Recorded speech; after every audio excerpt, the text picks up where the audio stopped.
अर्जुन को क्यों मिला किन्नर होने का श्राप?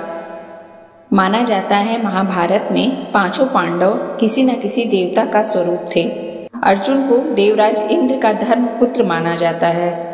अर्जुन सबसे अच्छे धनुधर थे और बेहद होनहार भी थे। एक बार जब अर्जुन देवराज इंद्र के निमंत्रण पर उनके इंद्रलोक पहुँचे, तब इंद्रलोक की एक बेहद खूबसूरत अप्सरा उर्वशी ने जैसे ही अर्जुन को देखा, वह उन पर मोहित हो गई।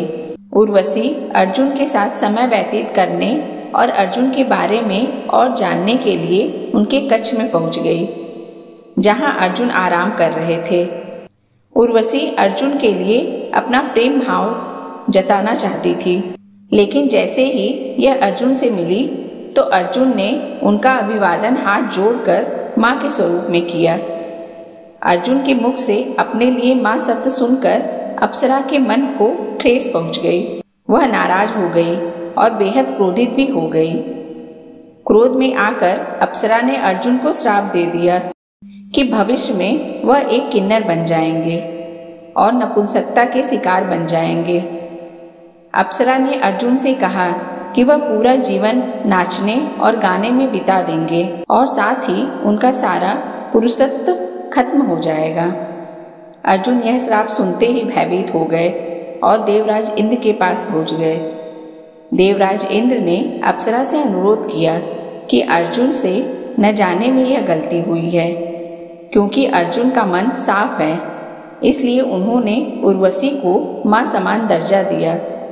अर्जुन को यह श्राप देना उचित नहीं है, लेकिन एक बार दिया गया श्राप वापस नहीं लिया जा सकता। इसलिए फिर उर्वशी ने अर्जुन के श्राप को कम करके केवल 1 साल के लिए कर दिया और कहा कि अर्जुन अपने मानव जीवन में 1 साल किन्नर की तरह बिताएंगे और नाच गाना करेंगे। उनका पुरुषत्व 1 साल के लिए खत्म हो जाएगा। अर्जुन को यह श्राप 13वें वर्ष में लगा।